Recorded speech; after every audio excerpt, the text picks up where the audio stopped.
And then here's a band that I've heard of, and Rainbow, and is again a British rock band. And it's amazing how many rock bands that attain notoriety and a big following come out of England.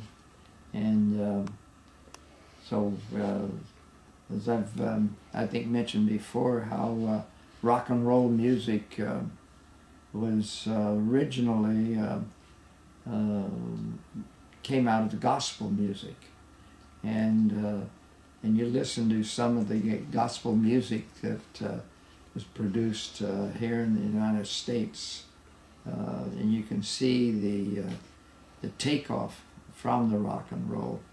And of course, I first heard the phrase rock and roll.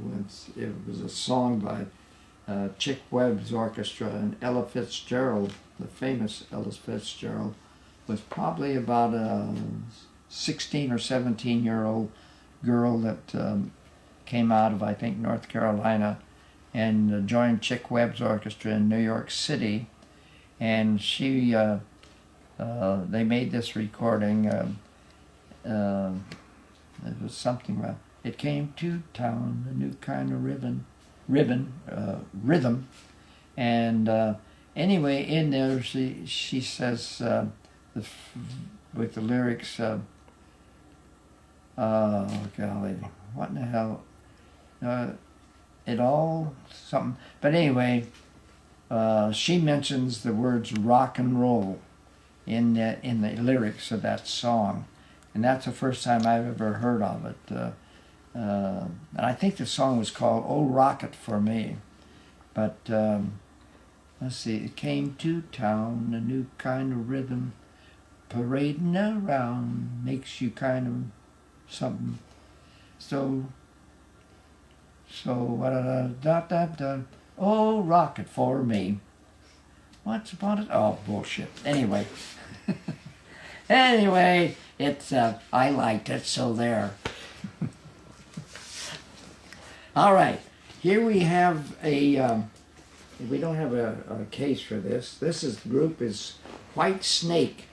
And again, an English band. Cliff really took a liking to those, the English bands, and probably for good reason.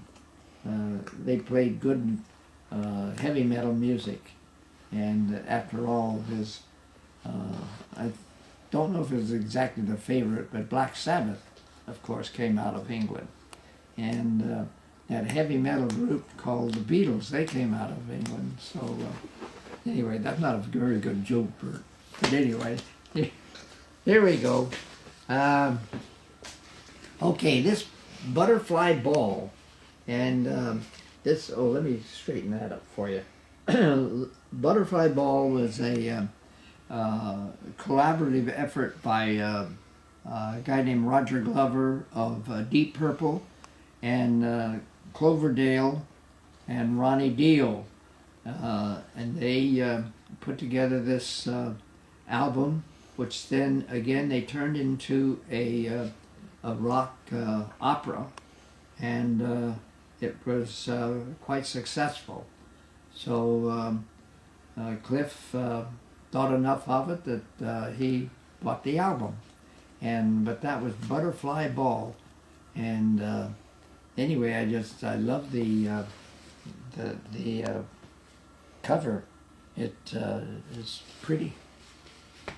Okay, here we go. What on earth? This is this is an English band, Motorhead. It's very, looks like a very serious emblem on the front, but the back, if you ever get this album, is absolutely wonderful. Anyway, I won't show you. This is a single. In other words, this album is there's only 2 songs on it, and they, in other words, a whole 12-inch vinyl 33 RPM 33? Yeah, 33. Vinyl has only 2 songs. And so it must have come out cheap, because you don't pay very much money for normally for 2 songs. So unless it's an album that is there. And here was Cliff had this. It's an interview of the guys on that were the meetup of the Motorhead band. And so anyway, it's I don't know, it doesn't say anything about any kind of music. It's just a talking to and an interview. Oh, you can see them, 2 guys on one side and 2 guys on the other. There you go. And this guy is the bass player, whoever he is. Doesn't say on the album who those guys are. But anyway, okay. You want any? Lemon. Lemmy. Oh, this is Lemon? No, it's Singer. Okay, Lemmy? Yes. Yeah, Lemmy was on here. Okay, and he's very popular. Is this Lemmy? Oh, this guy is Lemmy, and he just died just very recently, and so he was quite popular young man, and so it's tough when you lose guys like that. That I don't know if he still had his voice when he died or not, but anyway. And then here's an album that Cliff, from Canada. This is Rush, and it's a Canadian heavy metal band. And you know that, as I've said before, Cliff I didn't see him playing these all that, all that much in his room, but he had plenty of albums, and so I assume that he played them because he was always, from 13 years on, he was into music. And so that was Rush. And then the last is this one with Ozzy Osbourne. And this wild look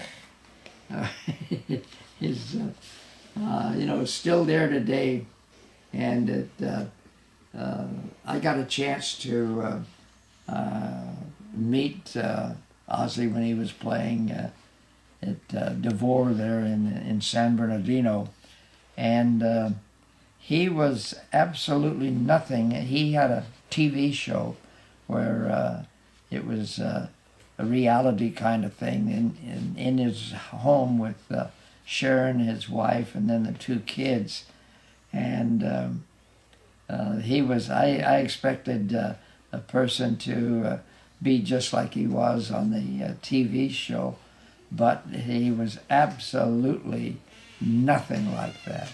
He was just a nice guy, and just talked very, matter of factly, and just was a very nice sit down and chat with him.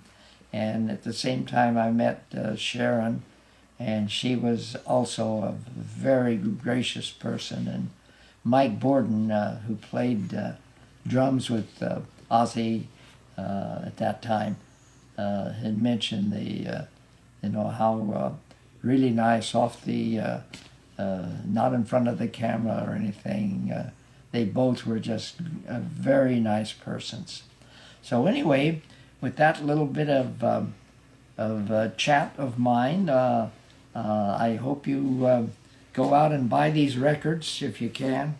Anyway, I hope you all are having a good time, and I'll say good night, folks, and here's old Jake.